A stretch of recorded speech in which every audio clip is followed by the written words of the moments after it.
Hi, it's Tim Hagen from Progress Coaching, and welcome to another episode of Coaching Conversations. And I wanted to make you aware of something very cool that we're doing on a subscription basis, and we'll put a link in each one of our episodes. But every Wednesday, we're going to be doing what we call an audio podcast workshop. That workshop will be roughly about 14 to maybe 20 minutes per episode, with each month having a theme from a coaching model, using feedback strategically, to coaching self-awareness, and so on. So if you could, look in the body or in the content description of each episode, and you will see a link where you can join this subscription. These are literally 4 workshops every month, teaching specific strategies to address a particular area of workplace coaching, as it relates, again, to things like awareness, motivation, teamwork, and what have you.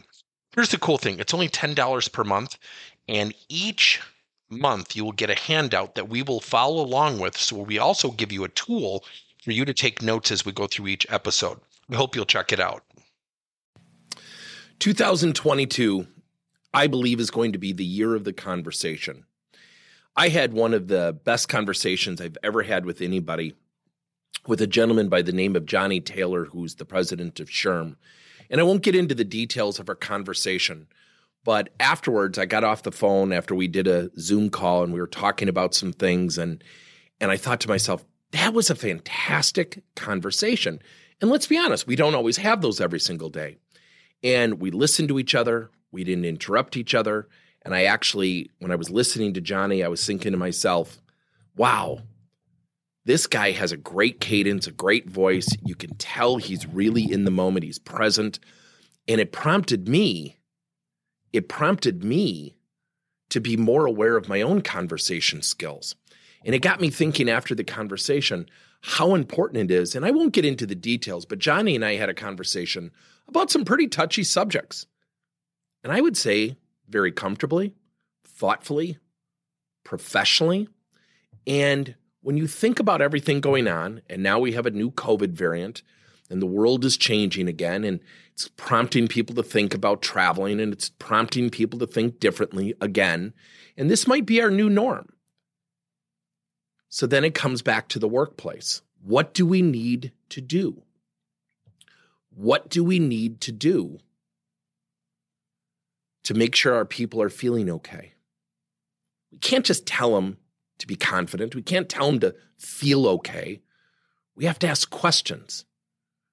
We have to listen. And I mean really, really listen. And I got a really nice compliment from Johnny at the end. And he said, look, I've got to get to my next meeting, but I could talk to you all day long. And I felt the same way. It's kind of weird for two guys to say that to each other, but it was really, I think, the way we both felt. And we had a good conversation. We don't know each other. We don't know each other well, but it shows the power of the conversation. And so when you think about what is going to happen in 2022, we're back in that moment of navigation. Are we going to be in the office? Are we going to be hybrid? How are we going to converse? How do we hire people? How do we onboard people? No matter what we're doing, it's always going to come back to something called a conversation.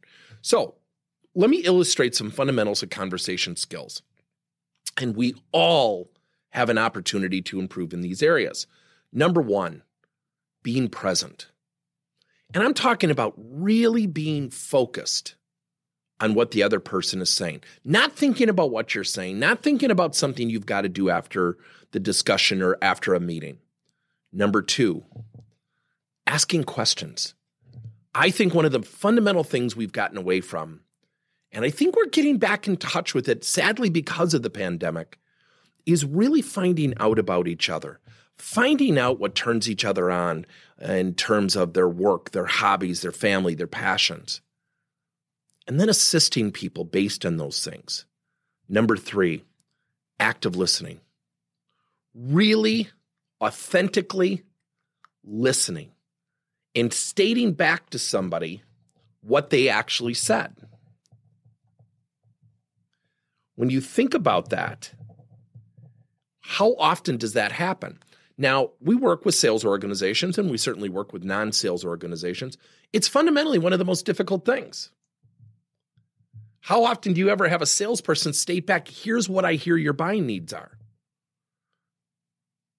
It's a fundamental thing that is so easy to do, but it rarely happens. Active listening shows trust. Fourth, do something about the conversation afterward. So I'm going to be sending something to Johnny after our conversation, but do something after the conversation to say thank you.